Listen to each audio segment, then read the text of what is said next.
pretty miserable, to be honest, with that happening on my birthday and yeah. Ah, that's the worst. Do you know what? There's a very successful racing driver who is also an active skateboarder. Multiple Daytona 24-hour winner. Really? Andy Lally skates on a regular basis. I kid you not. He is a very avid skater. Yeah. If you go on his Instagram or his Twitter, you see him skating all the time. Okay, I have got to go check this out. That is, I bet his sponsors and his team owners hate that. It's I think no wonder Magnus are the most laid back team in the IMSA paddock. Hi, Sean. Hey, John. And some years ago, IndyCar was doing a special little thing like each race. It was like 5 things you didn't know about each driver, and when they interviewed Will Power, he said the two of the things that he said was that he used to skateboard, and that he also used to do graffiti, which is cool. I can't remember if I told you or not, but I come from the background. But like both of those things being brought up, I was like, I now instantly want to get to meet Will Power just so I can pick his brain and find out more. Like, he's a sim racer. That's true. He's supercars and sim racing. Will Power. So there you go. Will Power. That's yeah. And you think the guy that used to be, or still is, skateboarder graffiti, who drives for Penske, which has got to be the squarest team in all of motor racing. I don't know if he still does, but you had to cut that out when he got there. That's the only actual straight out rejection I've got for an interview on the podcast. I've been a huge Scott McLaughlin fan ever since he came into supercars in the Volvo, when he just came in at the very beginning and like he was battling wheel to wheel with Whincup, and I just thought that was so cool. And this misfit car, everyone was taking the piss out of it being a Volvo and all this sort of stuff, but it was a really awesome car, and obviously he's gone on to amazing things. But I sent a request in. I had the contact for the Penske guy in the US from when I interviewed Ricky Taylor, and I asked him if he could set something up with Scott McLaughlin, and he said, "Oh well, actually that's Australia that does that." So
Silverstone.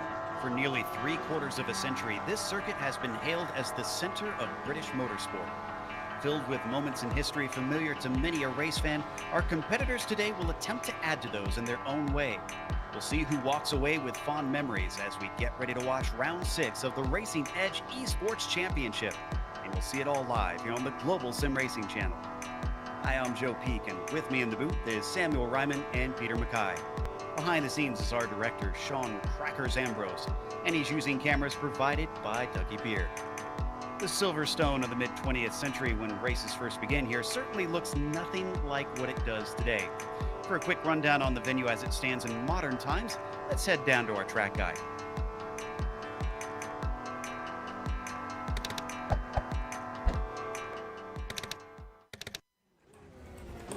Hey guys, I'm professional race car driver Daniel Morad, and this is your Racing Edge track guide at the Silverstone Grand Prix circuit.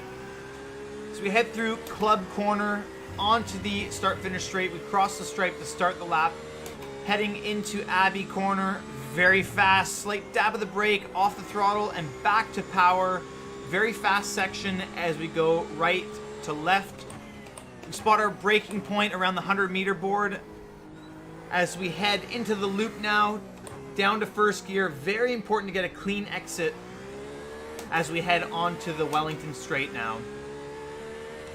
We're going to be going up through the gears, very good passing opportunity coming up into Brooklyn's corner, where we're going to be going into fifth gear, brake just past the 100-meter board, down to third, run the speed all the way through the corner, forget about the exit, leads right into Luffield.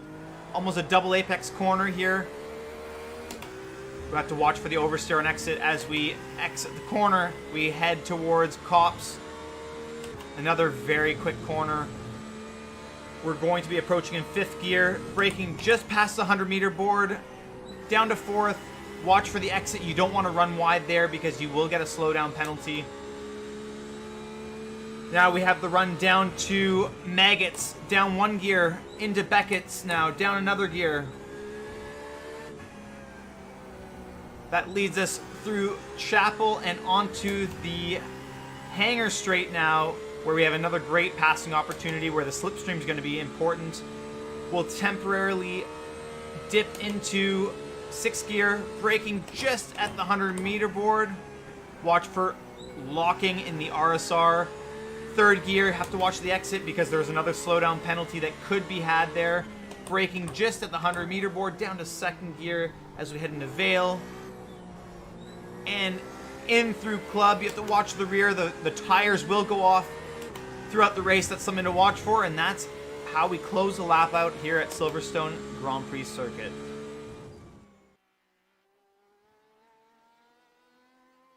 Love having the expert eye and driving of Daniel Morad to take us around these tracks this season. But Peter, we've got your overhead view of this place. Can you tell us a little bit more about Silverstone? Well, Silverstone is it's coined the home of British motorsport, and this year we will celebrate the 70th anniversary of the British Grand Prix in slightly unusual circumstances, but nonetheless a significant milestone. Based just outside the town of Towcester in Northamptonshire in Motorsport Valley. A lot of the Formula One teams are based in close proximity to Silverstone. 18 turns around this new GP layout. We all still refer to it as the new layout, even though it was introduced back in 2010. Over 3 miles or 5 kilometres, and quite flat, a former World War II airbase, and lots of really high-speed corners. So particularly for our drivers in the 911 RSRs today, they're going to have a lot of fun using all those aerodynamics in some of Silverstone's fast bends. Yeah, that RSR championship has been pretty interesting as well, Peter. I know you've been following that closely, and the wins are staying pretty tight between our two rivals up at the top, it seems. We are. We're just getting into the business end of the championship here in the Racing Edge series. Alex Simonic went on a bit of a charge from Sebring. He had no points at Daytona, and then won Sebring, Watkins Glen, and Road Atlanta, and came second last time out at Le Mans. So he tops the table on 95 points, but Caden Bin, our Daytona winner and Le Mans winner also, sitting on 87 points. So it's really, really close between those two standout drivers of the series. But don't forget, Giuliano Romagnolo and Daniel Morad, they're both on 45 points apiece. And Alexander Davidson, the Scot, is on 42 points, with Gilham Pipers, he is on 38. Then, of course, we have the GT4 class also fighting just as hard for money. And Sam, I understand you've got the update on those. Yeah, well, Andrew Warren has 103 points here, 3 of those being bonus points, 25 points apiece for each win he has taken so far this season, 4 overall.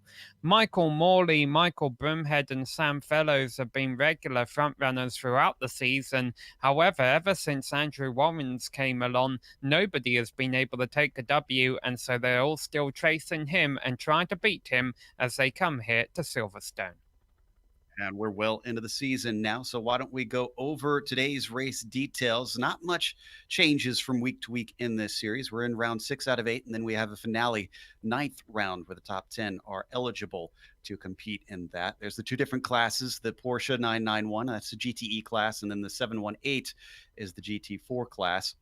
40-minute race as always, and the podium, each podium, top 3 in both classes, will get money for their efforts here today. It is a fixed setup though, so drivers don't have to worry about that, and everyone is pretty much on equal footing, except for, of course, the skill behind the wheel that they bring. Now, if you want to put your racing skills to the test on the track, visit racingedge.com and check out the latest listings for race cars and classic cars. From super quick McLarens to vintage Ferraris, racingedge.com will cater for your needs. Want to learn more about how to get into motor racing? Visit racingedge.com/media for more. Also, are you looking to take advantage of GSRC's over 1 million global monthly impressions? From official series sponsorships to commercial placements, we have advertising options customizable to suit your company's needs. Follow the link in the video description to learn more. We right now are in the midst of qualifying. Most of the drivers just finishing up as they only have 2 laps here, Sam, to try and get a time down. And I know in practice it was very, very close between the top and some of our classes here. What is it looking like right now? Well, it's very, very close in GT4 qualifying. Thomas Cope has out-qualified Andrew Warren by 8/1000ths of a second. And that will be, if it stands, Thomas Cope's first pole position of the season. As a matter of fact, it will be the first time he's qualified better than 4th. I'm looking up. I see Dakota Fripp, who has returned after a 1-race suspension and is not lost any speed at all. But look at this, Peter, another newcomer in to try and upset the apple carts. It looks like Hapola is on the outside of that front row right now. Yes, Ilka Hapola has been right on the pace straight away today in practice and qualifying. We also have another very quick newcomer currently sitting in 5th position, Phil Deans, running exactly the same livery to Alex Simonic. So clearly those 2 teammates in the Simicube team. But yeah, good qualifying performance for Thomas Cope in GT4. And of course, this is in effect a home race for him because he comes from Great Britain. So great for him to be able to to topple the dominant Andrew Warring by 8/1000ths of a second around a lap as long as Silverstone. That is fantastic stuff. Here's Tay Kim coming back to the line, but it looks like Tay has already put in 2 laps on his qualifying. In fact, I believe everybody who can set a lap is done here today. So our grid is set, even with 14 seconds left to go. Tay is just getting practice in from here on out. In fact, he's the only one, as everybody else has taken it down to the lane and are working to get ready for the race itself. So let's go through our starting order. I'll take the top 10 here in our GTE class, which is pretty large here. Dakota Fripp will be on the pole with Ilka Happala starting in second position. Alex Simonik, who currently has 3 wins, the most of anybody in this class right now, is going to be starting in third appropriately. Daniel Morad looking to stop him, get his first win of the season. We'll be starting on the outside of row 2. Phil Deans will be P5 and Carlos Cantu in 6th position. Alex Ellis is in 7th with Caden Bin, all the way down in 8th unusually. Not used to seeing him that far down. Tay Kim will be starting P9, and then Peter Giuliano Romagnolo rounds out our top 10. Yeah, there's a few surprises today in qualifying here at Silverstone. In 11th place will be Alex Herrera and the Scot Alexander Davidson in the number 3 car. Row 7 will be Nick Rowland and Aidan Shadbolt. Row 8 will be Ronald Verwey and Stefan Jeffrey. And rounding out the GTE runners will be Jehok Im. So, Sam, how are the GT4 runners looking? Yeah, as mentioned previously, Thomas Cope has gotten his first pole of the season by 0.08 of a second over Andrew Warren. Michael Broomhead is starting there in 3rd place ahead of Christopher Bailey and Stephen Sheriff in 5th in class. But how about this for Phil Beans, by far his best qualifying performance of the season, 6th in class. Colin McEvitt, he wasn't at the last race at Le Mans, but he's back here. He's starting 7th ahead of Thomas Manning, Sidney Nye and Phil Schrader. And then we have Jeremy Steinhausen, Charles Bachel, Michael Ogren, Brian Zinn, and then 2 Van Moorix rounding up the GT4 field, Damien and Lorenzo. I happen to notice there's no sign of Sam Fellows, so that's going to help Andrew Warren's championship campaign a little bit. Yeah, worth noting that Phil Beans is actually Slad Dojsic, who's a regular in this series, and they've apparently messed with his name a little bit, so that's why he's going to show up there under that name in our timing and scoring today. Robertson didn't put a time in on our GTE class, but he is going to line up with his class as we now take off behind the pace car. Thankfully, a very short pace lap around here, and then we get going, because already that Porsche pace car, just after 1 corner, is going to be ducking down into the pit lane. There's that early pit entry you can see off to viewers left. So now Dakota Fripp has control of the field. He got a little bit of hot water last round that he showed up to here in the Racing Edge Esports Series, as he's now taking it through Vale and Club. Does he accelerate away now? No, he's keeping them checked up. Waiting. It's a long wait here. Looking for that green flag. Now it's off and away, almost already to the finish line there for Dakota Fripp. And everybody is right on top of him because of it. Simonik looking around to see what he can find. We're going to go 3 wide in a few cases, coming down through Abbey. Only 1 spin that I can see right now. Otherwise, we're good. Let's go to the GT4s. Similarly, Thomas Cope bringing them down very slowly, almost right to the start line before he finally hits the launch pedal and gets a bit of a jump over Andrew Warren. But it's a clean start so far for the GT4 field as they head off into the first corner. Cope leading Warren and then battling behind. Like Caden Bin has had some problems coming into Village. I'm not sure what exactly happened there. Oh, and Daniel Morad is off as well. So a number of drivers in the GTE class making it past the first corner, but not much farther.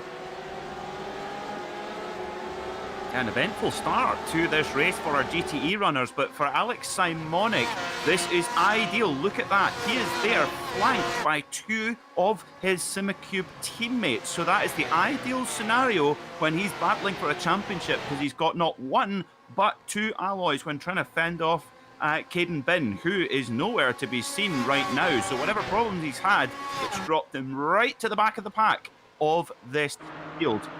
He's in 12th as we now check in on the GT4 starters. Thomas Cope still ahead of Andrew Warren. In fact, putting him under a lot of pressure here at the start as those 2 pull themselves away from Broomhead, down in 3rd by almost a second. And Dojsic had a big incident down around the 3rd corner. So that's why you don't see him up front anymore, nor do you see Sheriff. I have a feeling he might have been involved with that too. But yeah, Warren really putting the pressure on Cope. Let's not forget, Warren has won all 4 races that he's contested in so far this season. He did it and around goes, was that Bailey from 4th place? You might see at the back of your picture, I think he's already exited stage left. It was indeed him that had problems. The draft pulling Warren in on Cope as we take a glance back there at the wrecked Bailey. He gets it back going once again. Cope still holds on to the lead, and that means that Broomhead no longer has to look behind. He is well and truly clear here in this 3rd place and already closing in on our top 2.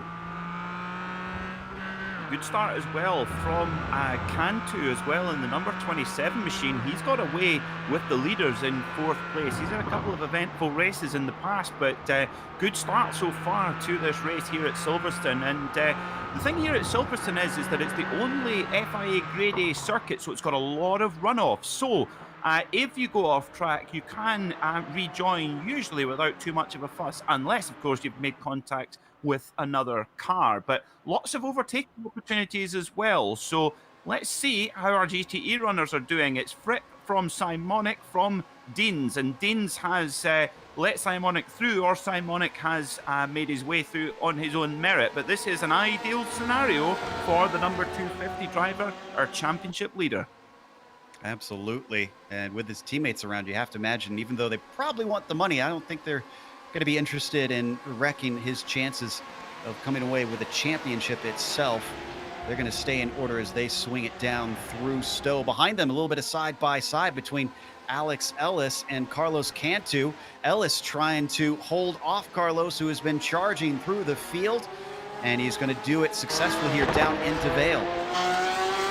That was a beautiful move, so tidy, a very typical move there into that final section, and just on the brakes, down the gearbox, nice and clean from both drivers there. Fantastic stuff as Dakota Fripp puts the fastest lap of the race. Look at that, a 1 minute 56.4, which is electric fast for this stage, early stage of the race. Now, thinking of Caden Bin now in 9th position, he's only 10 seconds back, so whatever's happened, well, he just needs to trust his pace now, because he is seriously quick in that number 23 machine.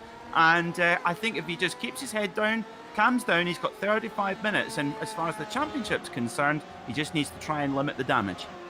Yeah, he's up 3 positions since we last reported on him. So that's a good couple positions in basically a lap and a half here. And 35 minutes left to go to try and do something with it. You mentioned about Deans potentially letting Simonic by. Well, I wonder how long that might last, because Phil is still right underneath Simonic, and Simonic is losing touch with Fripp. So how hard are these loyalties entrenched in this team? Or are we going to hear the Multi-21 coming over the radio, perhaps, at some point in this SimCube team? And that's the amazing element with sim racing, with the team atmosphere. Of course, the setup's not relevant here because, of course, they're given a fixed setup. But often you'll see sim racing teams working hard together and kind of multiplying their data and testing. So on board with Phil Deans, newcomer to the series, but putting together amazing pace around this Silverstone circuit. But remember, in post-race interviews with Alex Simonic, we've often heard him talking about working hand in hand with his teammate and communicating with his teammate. So this will be an interesting dynamic to watch this unfold as the race goes on.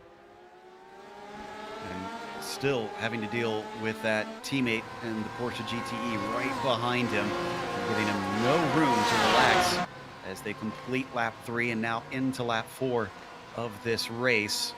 Not missing a whole lot down in the GT4s, although I take that back, as it looks like we got a little bit of a battle here. This is coming through Copse Corner. Looks like this is Sidney Nye ahead of Manning and McKevitt. This is for 4th place. Yeah, and that's been a good start by Nye. He started all the way back in 9th on the grid, so he's quickly worked his way up into 4th position. The problem is these 3 are battling far behind the class leaders of Cope, Warren and Broomhead. I want to make a note. I mentioned that Sam Fellows wasn't here. Well, neither is Morley. So those are two championship contenders that Warren normally has to deal with. They're not here today. So really the only championship contender Warren's got to worry about is Michael Broomhead, who right now is sitting right behind him in third place, a little bit ahead of the battle on screen that we're watching for fourth. Right now we're on board with Nye looking back from the gearbox. That is Manning just holding them honest as they come to complete yet another lap. They're starting to drop McKevitt a little bit here as they come on to the front stretch, the new front stretch for this circuit. Down through Abbey, and you swing it left through Farm. Let's see if he's going to get a chance. Manning's looking awful close, but here comes McKevitt with a big run as they fan out 3 wide into the corner, but nobody can make something happen with it.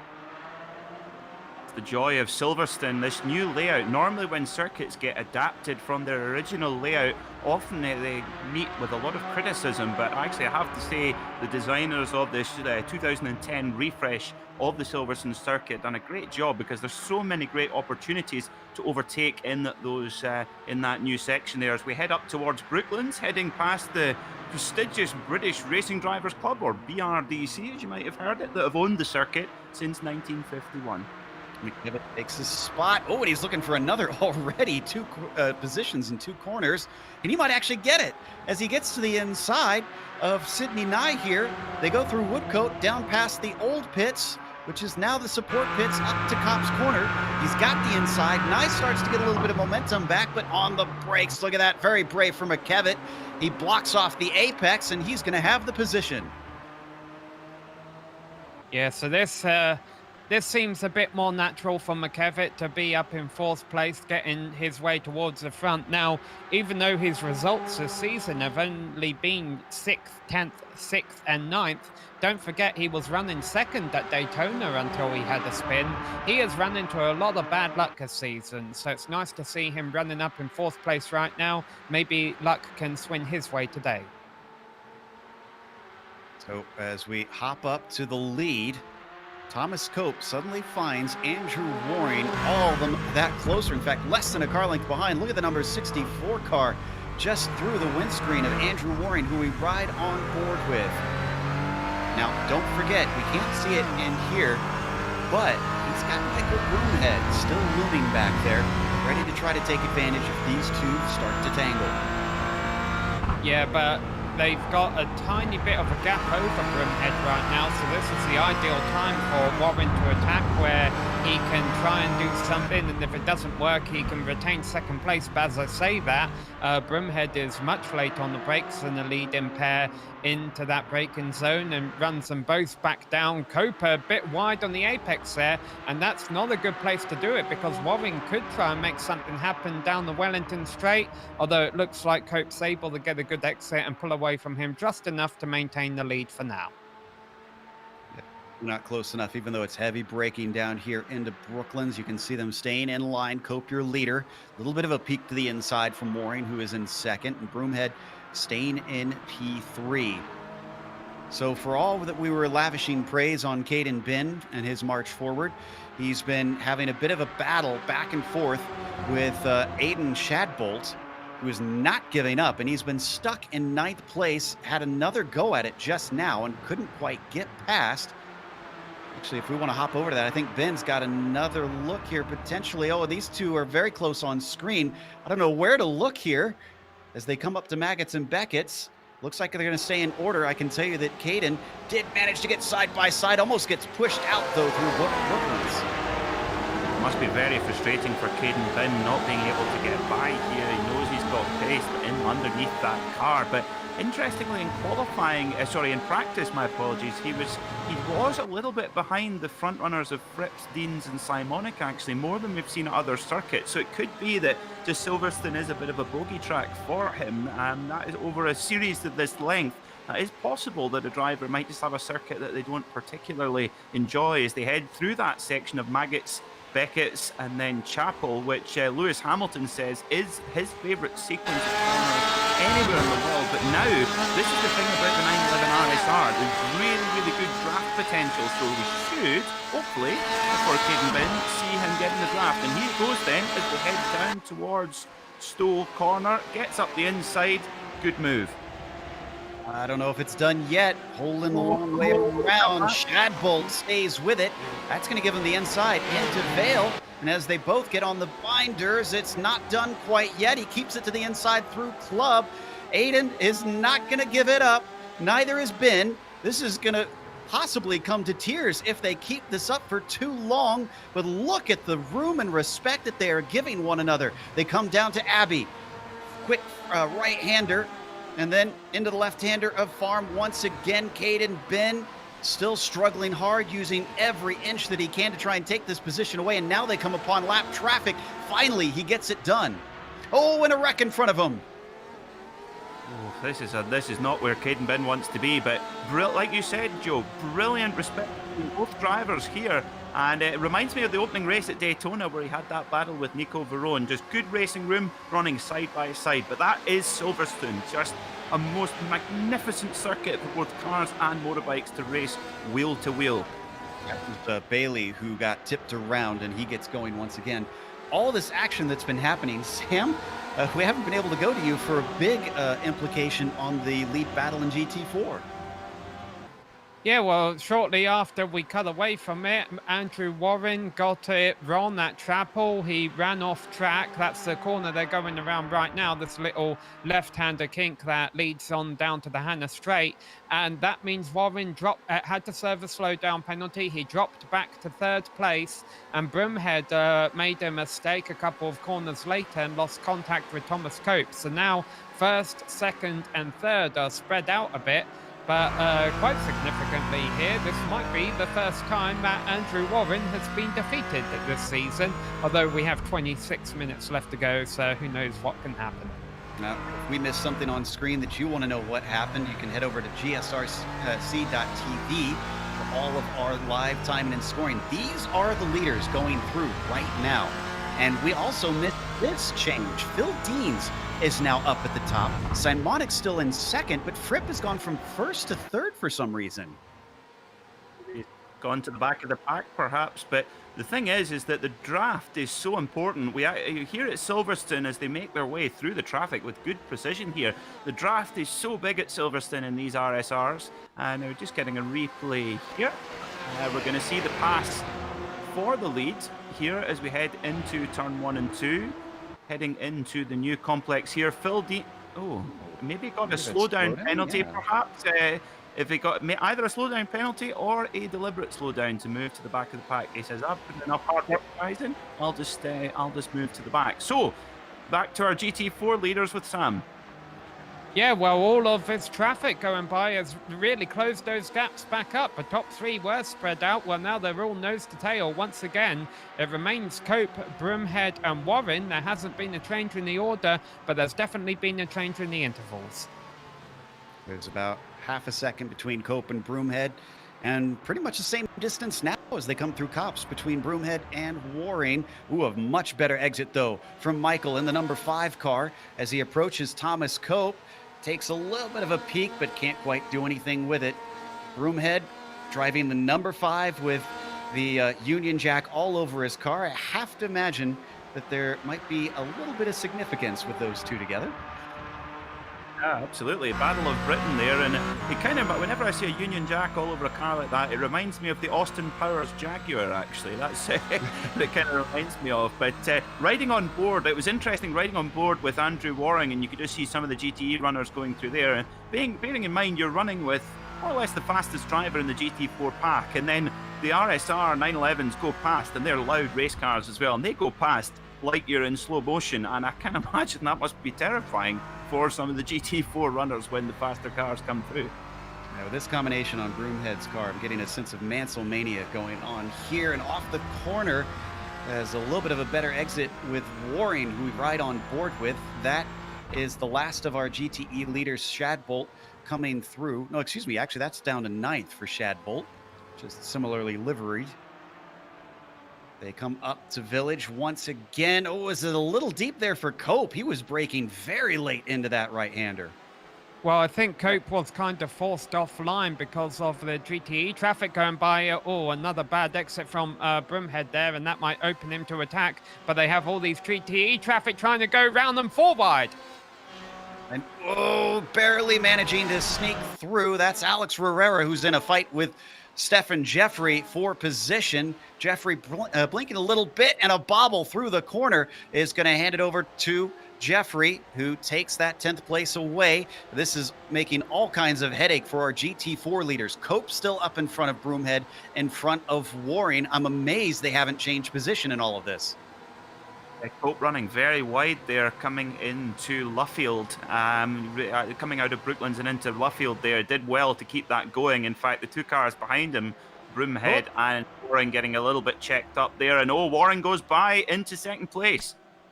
I can't tell if Broomhead was letting him through or if he got caught out by seeing Davidson coming up behind him to let him lap them. Whatever the case, the result is that Waring is back into 2nd place. Now, earlier on, Sam, we saw him hassling Thomas Cope quite intensely. I wonder if that's going to start all over again. I think it needs to. He's got a good run here down the Hannah Straight. He's got a great exit out of Trapple. And as they head on into Stowe, he puts his nose to the inside of Cope. Cope takes a wide line. He goes out way wider than he should have done. And he's basically gifted the lead of the class over the Warren, or has he? He's going to come back down the inside. Hard braking zone here. And Thomas Cope is a little bit late on the brakes, but this track goes left and then goes right again. And now the racing line goes back into Warren's favour, and Broomhead's going to try and follow him through too. Cope was leading. He may be 3rd once this is all said and done. Uses the runoff area to hold on ahead of Broomhead. So new leader, Andrew Warren. Thomas Cope is in 2nd and Broomhead is in 3rd. And Cope, once again, very slow there. Broomhead just flies by into 2nd place. I think he got a slow-down penalty, I think, Sam, for running wide in the last corner there. You just saw him check up. I actually thought he was brake checking for a minute there, but no, I think he got a slight slow-down penalty. And what a disaster for Thomas Cope, because he was doing so well. Now that Andrew Warren has got free air, well, this is an interesting one. But I tell you what, though, Broomhead, he is right on him. He is channeling that Mansell mania, that's for sure. And also, I'll tell you who else has to have some Mansell mania is Caden Bin. He's in 7th place now, but he's got 9 seconds up as, Broomhead goes up the inside, and then Warren cuts back as we come through Brooklands and into Luffield. This is Silverstone at its best, swapping back and forward. And all this has allowed Thomas Cope to recover, and he's going to have a go now. Wow, Broomhead going from 3rd to 1st in less than a lap. So how can Cope respond to that one? The irony of Broomhead and all these British references, he's hailing from Canada Club right now. So I don't know maybe if he has heritage here potentially. Still, he's going to have to defend from Andrew Waring, who is going to try and come back at him. They're side by side coming into Maggots and Beckett's, and that just doesn't work. So he's going to back out. Yeah, this all started when Warren ran wide. As Peter mentioned, they were very close together. It was because of a mistake from Warren, and that allowed Broomhead to get the run down the Wellington Straight, take the lead. But now Warren's going to try again, but he's going to try and do it the hard way, looking on the outside as they head off into the Stowe corner. He made it work on the inside before. And yeah, there we go. I don't think there's as much grip on the outside, but maybe he can try and carry the speed on exit. Broomhead's not going to give him a whole lot of room. But once again, even though Warren has the inside here, Broomhead can just keep alongside him, but he can't. He could have had the inside on the next right-hander, but he doesn't. Warren has the lead again, as he had it before, and this time Warren's got to try and not make any mistakes, because it was his own slip-up, honestly, that kicked off that whole battle again. I am a little concerned for Broomhead and Cope that they have just let Warren go by and maybe go on to win this race, but Broomhead, if he tries to make something happen in the next couple of corners, he might be able to pose a legitimate challenge. However, I do feel that Warren, at the end of the day, is the faster driver. And if they... Oh, boy, almost contact there for 2nd place as Cope gets right up behind Broomhead there. But if they allow Warren to escape, I don't think there's going to be any catching him. Oh, and if those two keep fighting like that, look at the gap that's already been pulled by the 336. Warren, 0.6 of a second over Michael Broomhead. Now that they've calmed down, he could potentially reel that back in. Let's hop over to the GTE class, where the battle for 3rd, Deems finds himself under threat. Yep, the SimUcube train is being challenged by Ellis. A superb drive to catch up. So if the SimRacing guys have been flying in a mixed in a pattern of holding pattern, that's what I'm looking for. They've obviously not kept the pace up, and now they're being challenged by Alex Ellis, the number 9 car, who's really made his way onto the back of this group. And if Alex can mix up there, well, who's that going to benefit? Well, Caden Bin back in 7th place right now. So it's all hotting up here at Silverstone. But I must say, the GT4 battle has been a treat. Sometimes the GT4 racing, not in this series, but in other series, can be a little bit stale sometimes. But this race has been superb. But the thing about that car is, that little Cayman, is that it's not got a massive amount of power compared to its weight. So the momentum you carry is really important. And Thomas Cope and Broomhead just a little bit of rubbing together there, and that has given Waring that little bit of a breathing gap. But look, there you go. They've closed it back up again. Fantastic. And you know what else could be closing here? If these three do continue to battle, is Colin Mekovic could run them down. Once again, Warren misses the apex there, an unforced error. Very rare to see that out of him, Joe. He's given away time and allowing Broomhead and Cope to keep up with him. I don't think we're used to seeing this many mistakes out of a driver of that 336. Well, this is the most he's had to fight. I wonder if his tires are not quite what he's used to out here. There's a lot of high-speed corners at this track, and he needs all the grip he can get as they come down into Village once more. It swings back into the loop. You can see this snake of cars very close together, a little bit off the apex this time for Broomhead instead. Cope can't do anything with it. They're going to stay in a line as they hit the Wellington Straight. We go then drafting battle down the Wellington Straight, down towards Brooklands, and the British Racing Drivers Club hard on the brakes into this really tricky section. And these technical sections in this particular car are absolutely vital to just get absolutely spot on, because you just don't have the horsepower to get out of trouble when you need it. You've got to be absolutely silky smooth. And, well, that is one thing you could use to describe Andrew Waring's driving style. But I have to say, guys, I'm super impressed with Broomhead. The body language of his car has been really racy, really aggressive, and I don't think this race is. I think this race is far from done in GT4. Just a quick update on GTE. That gap is pretty steady, just at about half a second or so between Deans and Ellis in 3rd and 4th place, and Cantu, he's not a million miles away either in 5th. So it's just simmering under the surface in GTE. As we take a glance at them. And Phil Deans here, actually on board with Phil Deans as he gets right underneath Dakota Fripp. This has mercifully, from the shots that we've seen, been a little bit more of a calm race for Dakota. He's gotten back up into P2. He's looking to try and chase down Alex Simonik. Simonik, if he stays where he is, will get win number 4. That'll put him at twice the number of wins that Caden Bin has currently, and considering Caden is still stuck down in 7th and is almost 11 seconds back from Nick Rowland, I highly doubt that Caden's going to be able to add to his tally today.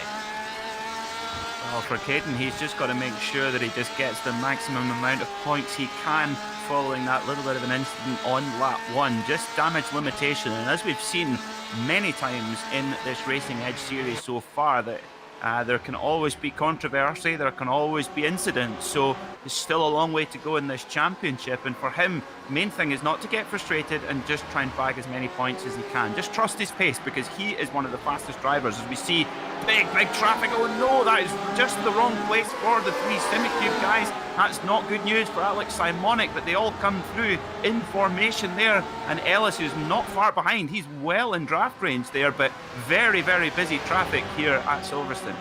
And curiously, Deans did not try to overtake Dakota Fripp.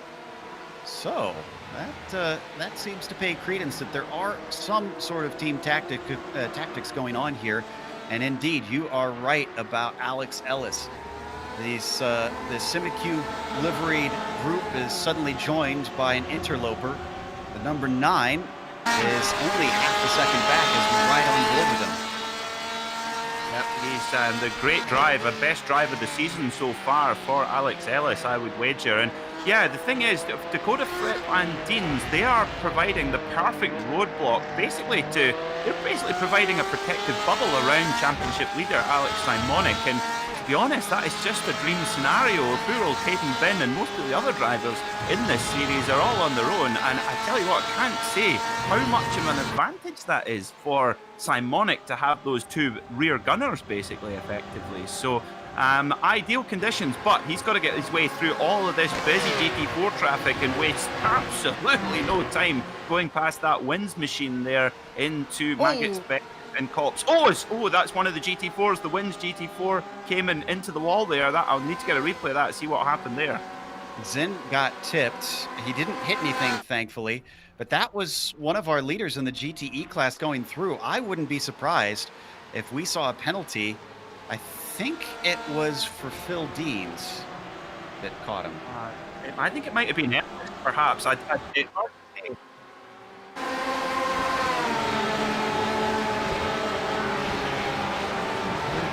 Looks like it might be Ellis, guys. Oh, you're right. Yeah, that was just Ellis. Grabbed the edge there. Yeah, just an unfortunate incident. Not really any malice there from Alex Ellis. Just got a little bit kind of confused and a little bit unsighted there. It can easily happen with multi-class sports car racing, and unfortunately Brian Zinn really paid the price there in that 73 wins machine. At least he can continue on, but obviously that'll hurt his points haul today, being stationary for quite a while. Back up to the top of the GT4s. Nothing has changed since we last looked here. Waring leads Broomhead, leads Cope, and in fact the distances between the cars are pretty much the same as well. Yeah, and then, of course, these top three are going to have to deal with the GTE leaders coming through at some point again, so I'm sure that will mix everything up, but Cooper trying to get by Broomhead for second. Yeah, and that's very unfortunate seeing that for Brian Zinn, because he's just coming off of his best finish of the season so far, sixth place finish at Le Mans, and he was running an 8th here at Silverstone. Cooper is all over the back of Broomhead, but I think he needs to just be a little bit patient here, because it's kind of hard to make a pass through Maggots and Beckett's, but if he gets a good run here, he might be able to make something happen down the Hannah Straight. It's decent enough. There's that number 5 through the windscreen. He's going to get the slipstream up the Hangar Straight. He's pulling him in. Does he take a look? Broomhead's not covering him off, and despite closing in even more under braking, no attempt from the number 64 yet. Oh, here's another good run here, Sam. Yeah, he's going to look down the inside as they head into the Vale chicane, and this should be a much easier pass. He was way up alongside Broomhead, late on the brakes, and Broomhead doesn't have anything to fight him with. All that allows Warren to run away a little bit, but again, this race isn't over yet. These drivers are going to have to deal with GTE traffic again within the last 10 minutes. We've seen this gap come down before, so we'll come back to that a little bit later.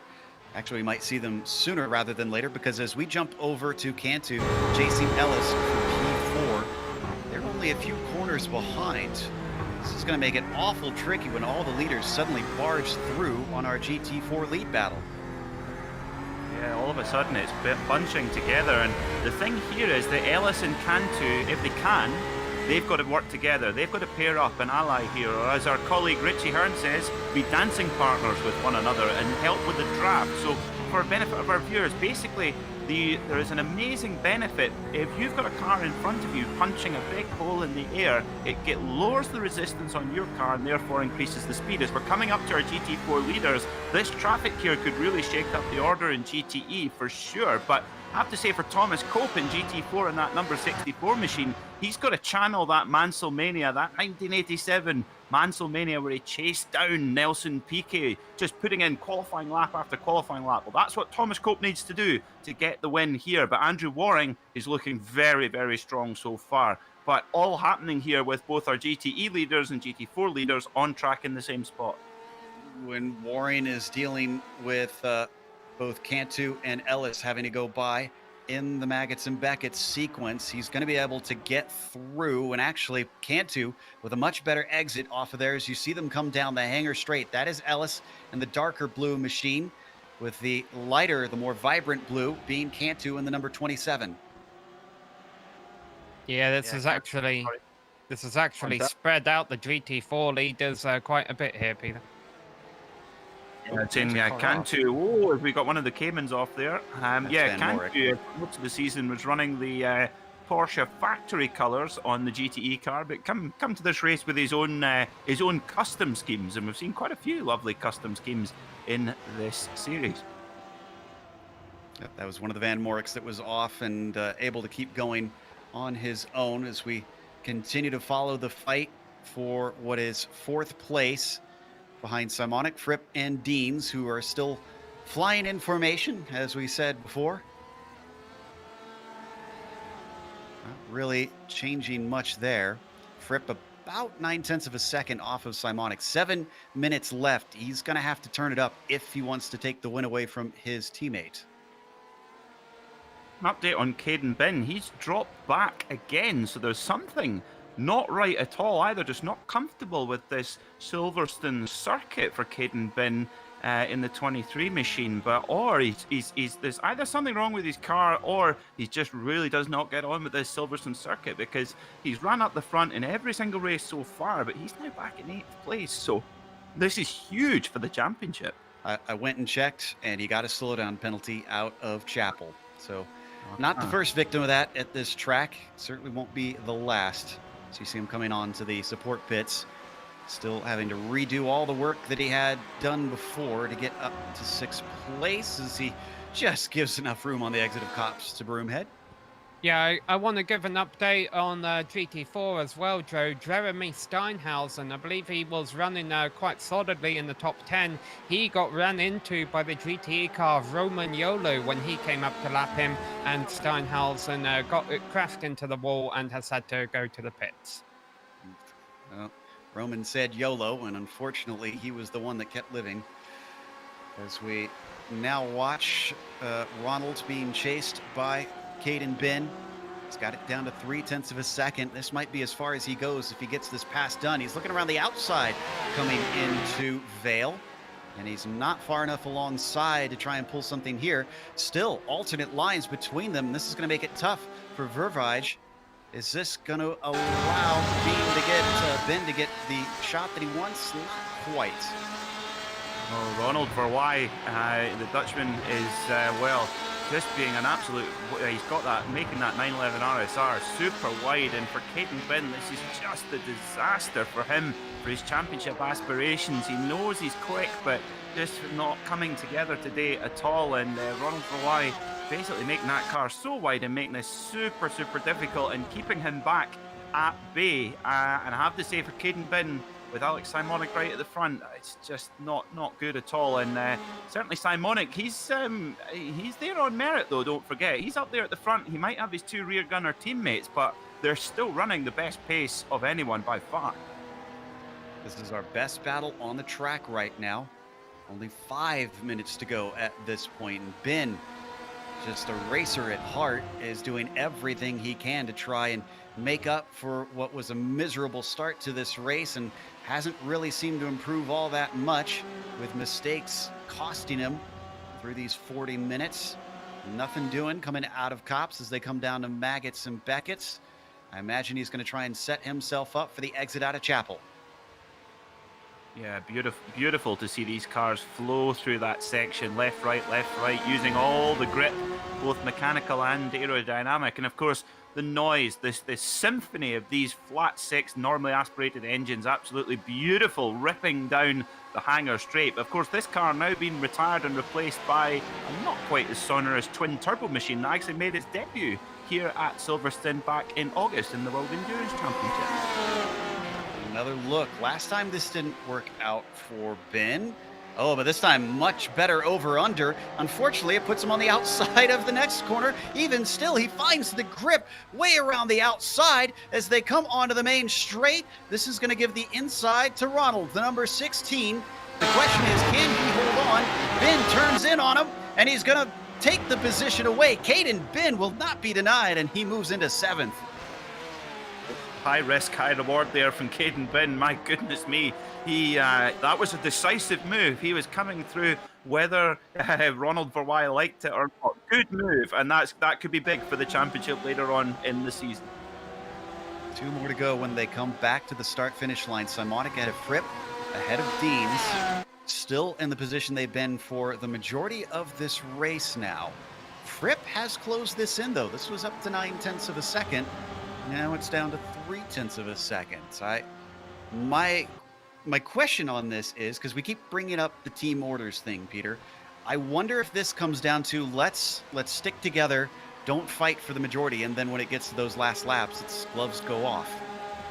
I think they'll be under strict instructions, I would imagine, to not challenge Simonic. He's the one going for a championship here, and for them, clearly they all race for the same team, for the SimiCube team, and well, that will play a lot into it. And for them, I mean, I tell you what, for those watching, what a great advert for SimiCube. Of course, they make very high-end equipment for sim racing, steering wheels and things. So I tell you what, a good advertisement for them today, and isn't that what sim racing teams are all about? But if they make wheels, should it be Sim a Circle? Instead of Sim a Cube? Oh, so it's like their marketing department. Edgy concept car design steering wheel. So we ride on board with our leader, Simonic, still ahead of Fripp. And ooh, that got very close down through Village. Thankfully, no contact. Yeah, there's certainly, I hope we don't see a Red Bull, Mark Webber and Sebastian Vettel at Istanbul back in 2010, and when they're in command. I mean, this is a commanding lead that they've got. Alex Ellis has now dropped back over 3 seconds. He's now got to worry more about Cantu as well. So it looks like the SimiCube guys, they're all running here in flying formation with it'll be 1 to go as they go over the stripe. I thought you were going to rub salt in the wound for Sam and call it a Leclerc and Vettel situation here for these drivers as they come through Cops one more time. This certainly seems to be like something is up among them, and I'm curious to watch what's going to happen when they get to the end. Now, more traffic in front of them. This time it's Christopher Bailey. Oh, Bailey's just going to dive off. Bailey doesn't want to cause any sort of issue, so nicely done by him.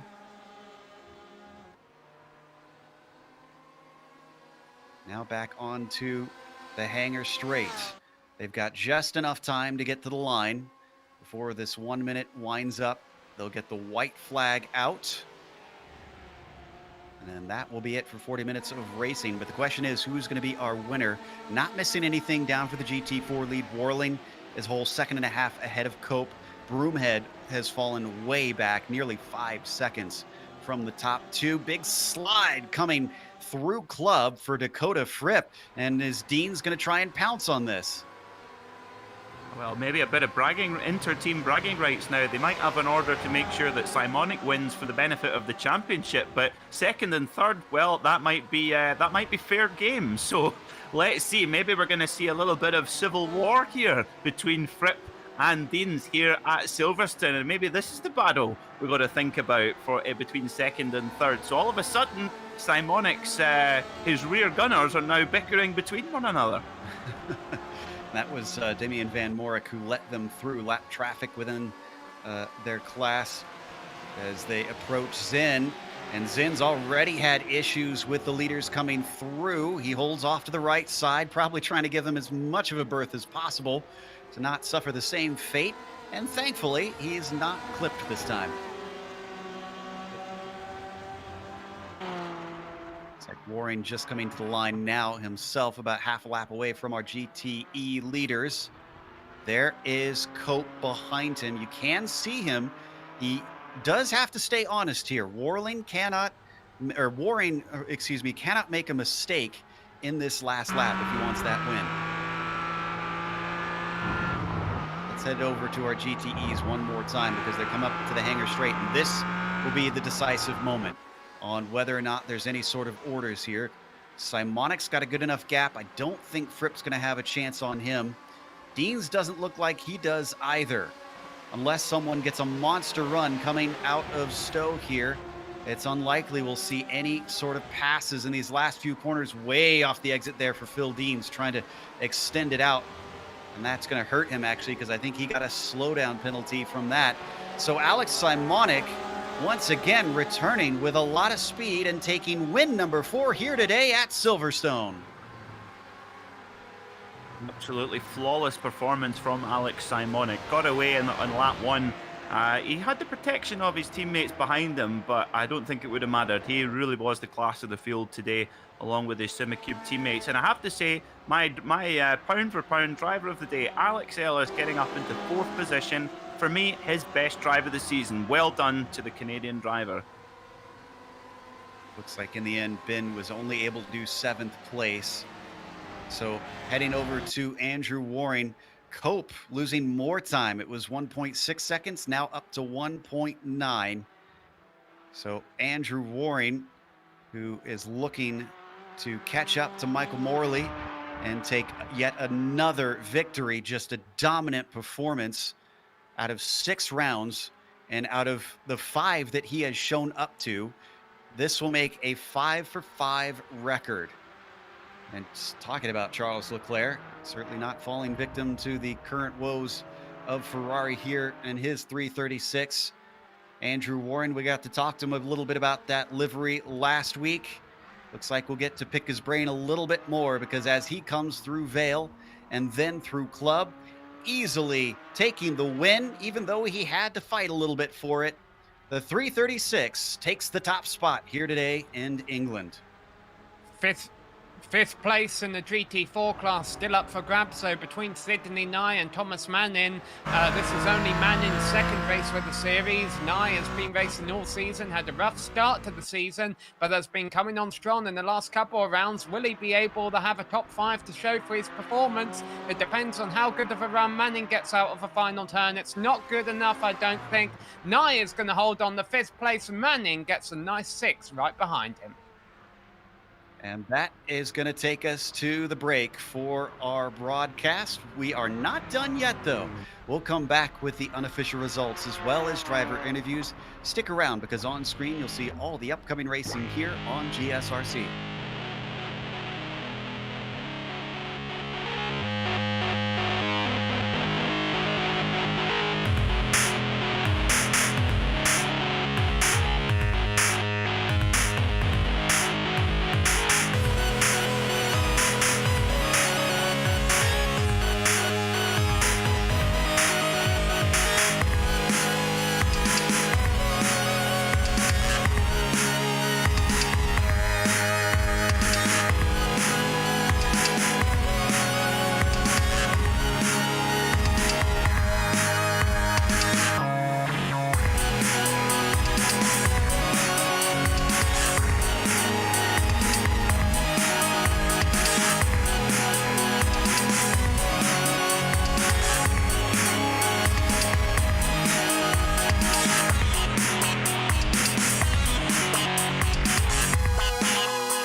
Welcome back to Silverstone. Round 6 for the Racing Edge Esports Series wound up having some great battles.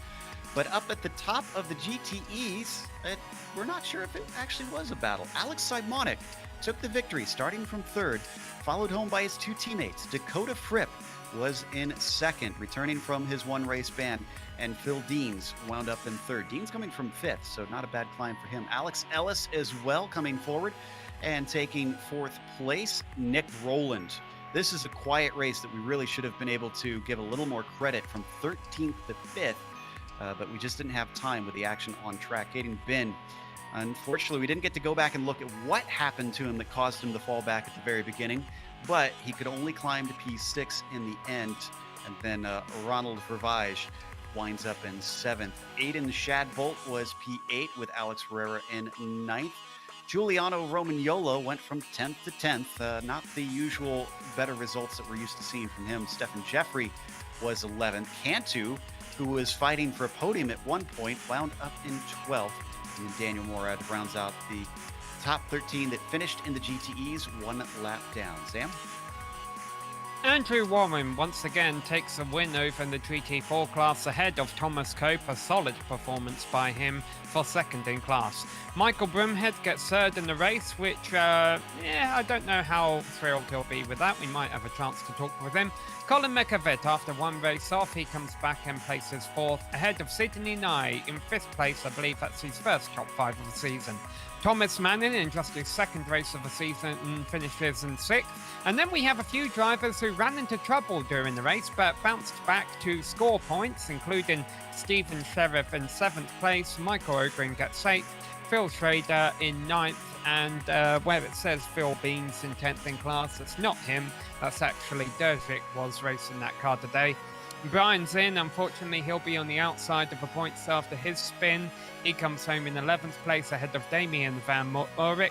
Christopher Bailey was involved in an incident early, 13th in class ahead of Charles Beauchel, and after that you start to get to the cars who were involved in pretty significant crashes and probably don't want to be reminded that they were part of this race. Well, 3 drivers that want to be reminded that they were in this race are Simonic, Fripp, and Deans, who were all in the same team. So we have had a request to interview them all together. I'm not sure if they got something special here as we pull them in and get ready to talk to the 3 of them. We'll start with our race winner, Alex Simonic. Alex, congratulations. Let's see if you can settle the debate here. Was that team orders to let you have the win? Okay, so if you're watching my stream, also there's someone up there, Dakota's up there, but if you're watching my stream, I said, can I have the win so that I can gain the championship points?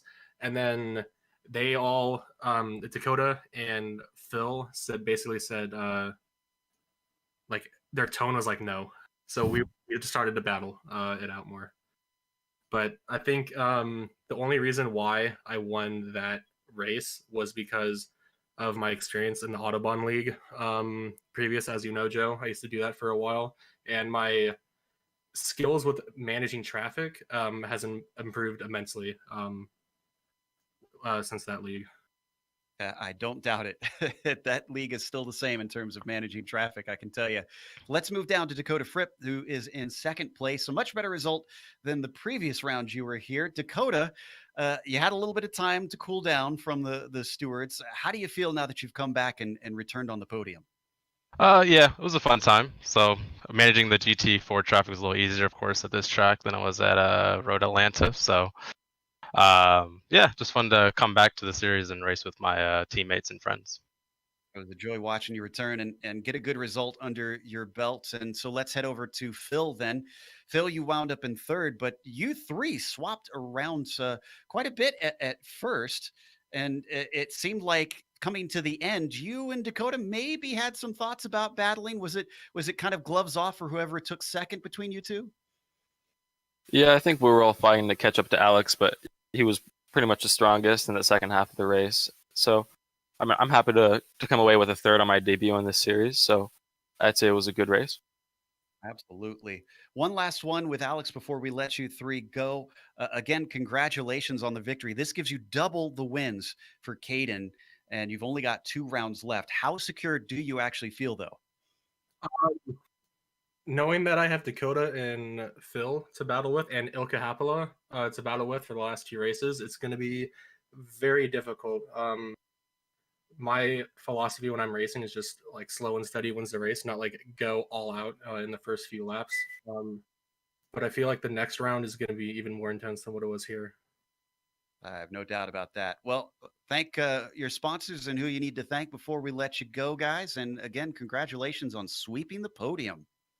Very much. Yeah, we would like to thank Vendaval SimRacing for, I guess, being an excellent SimRacing organization for us, as well as our sponsors SimiCube, Draw Once, and Velco. Yep, I echo what Alex said. Yep, too. Alex Simonic, Dakota Fripp, and Phil Deans, 1st, 2nd, and 3rd, respectively, in our GTE class, and all teammates. Up next, our winner in the GT4, Sam, has caught up with Andrew Warren. This is becoming regular. Yes, it is. Okay, Andrew. At Le Mans, you went 16th to first. It would be very easy to write that easily as your best win of a season. But I think this one's a pretty good competition for that. That was fun there during the middle of a race. Yeah, absolutely. I'm quite surprised by Mr. Cope. He stepped it up in qualifying a lot, and honestly, his race pace is impressive. And Mike as well. I think he kind of got shafted a bit with the lap traffic or maybe some tire wear issues, but the three of us to be within a 10th in qualifying, and then the first 20 minutes of the race was covered within a second. It was a really good race. It was actually really, yeah. I think also it was probably the most enjoyable race for me. That and this Watkins and Le Mans are definitely tied for the most enjoyable. Now, you mentioned that their pace was strong, and that's true. However, I have to bring up the fact that at some point during the race, you got through to the lead, and then I said, "Oh, there we go. Andrew Warren's leading this race. He's gone and won it." And then you completely overshot a couple of corners and allowed them both to get right back up to you. It looked like you were making a couple of little mistakes out there. What was the reasoning behind that? Yeah, the tire wear around this track in those cars is quite significant, and a couple laps before, I just spent my tires trying to catch up to them after I got that slowdown, and yeah, just didn't anticipate it. And then honestly, at the end of the race, I kept getting faster and faster, expecting Thomas to fall off the back of me, but he kept getting closer and closer. So that's just also them. Like they brought it. They were able to step up to the pace I provided, and it was really really good. I was under a lot of pressure on the last couple laps because he was catching me pretty good. With Morley and Fellows not being here today, that obviously meant that providing you finished in the top 10, you're going to get a little bit of an advantage in the championship.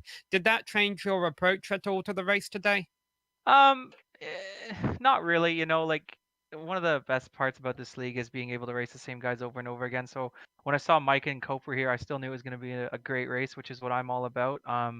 Points kind of come second. It sucks that they weren't there because I feel like a five-way fight would have been fantastic to watch. But um, you never know what can happen in the last two rounds. There's still a mathematical shot for them to come back and get the championship. So you never know. Well, we look forward to seeing what will happen. Congrats on your win today. Anyone you'd like to thank before we let you go? Yeah, just those two, Mike and Thomas, are great competitors, and you guys, GSRC, for doing an outstanding broadcast. I always watch it back, and it's fantastic. Racing Edge for all the hard work they do in putting this series on. It's fantastic to be able to race for prize money on a Tuesday night. So. All right, and that was your race winner, Andrew Warren. Peter, you have called up with our second place finisher. Thomas Cope, what a fantastic performance to claim second place today at Silverstone. Was it, we were talking about Mansell Mania in the commentary box. Was the home field advantage, was that a factor today? I wouldn't really say home field advantage. I haven't really raced this track too much around iRacing, but I do practice it a lot, and feeling the hometown circuit, yeah, it gave me a boost of confidence, let's say, just to try and go out there and win this race.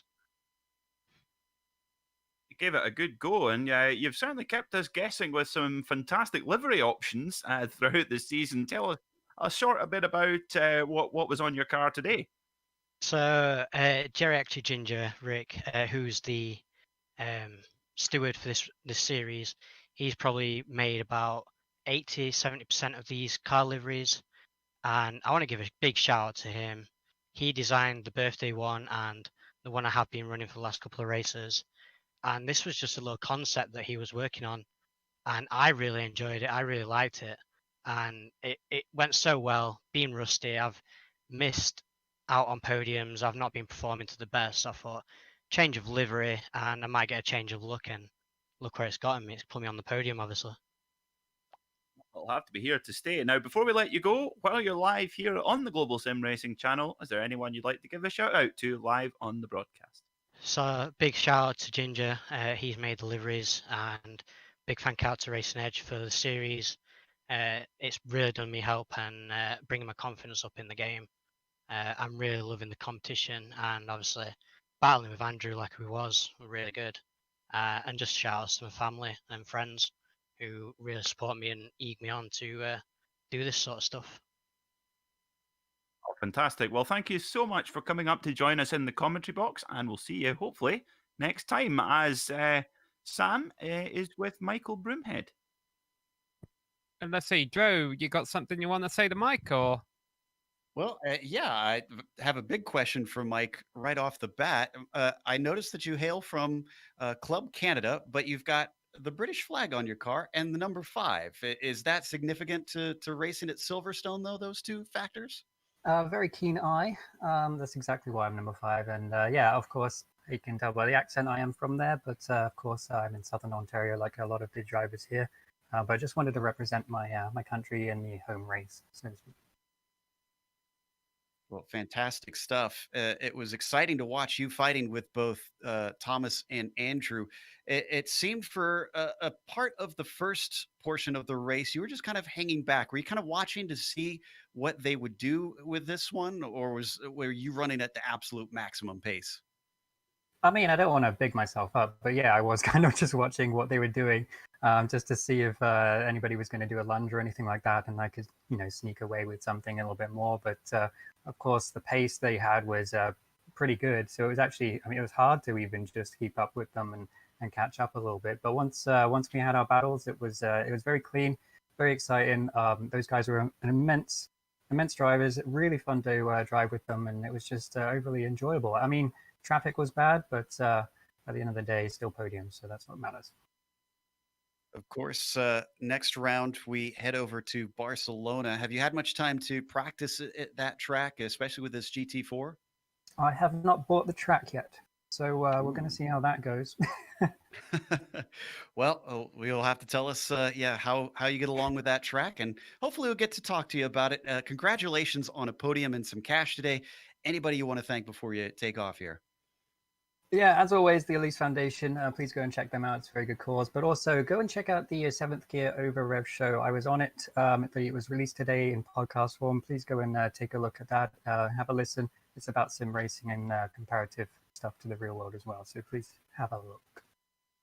That sounds right up my alley. I'll have to give that a listen. And that was our 3rd place finisher in the GT4s, Michael Broomhead. But we're going to close up today with a big thank you, of course, to Racing Edge, the promoter of this series. And again, if you want to check them out, you can find them at racingedge.com. Also, thanks goes to the companies that provide the software and the hardware for a broadcast listed here on your screen. Additional thanks to June Lalonde, who provides our wonderful music. See the screen for how to get hold of more of her great work. And thanks to the team today, Sean, Sam, Peter, and Dougie. If you'd like to find out more about GSRC, including upcoming races, you can find it at globalsimracingchannel.com.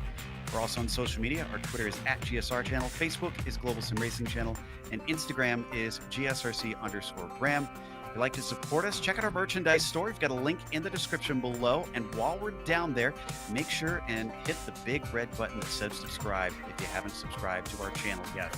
The next race, as we mentioned, going to be Barcelona. That'll be Tuesday, July 21st at 7 p.m. Eastern. But we have upcoming races for other series listed on the screen. Check those out and mark them down on your calendar. And don't miss, in just a few minutes, we're heading over to Imola, the PRL GTE series. However, until next time, race clean, race hard. We'll see you on the track.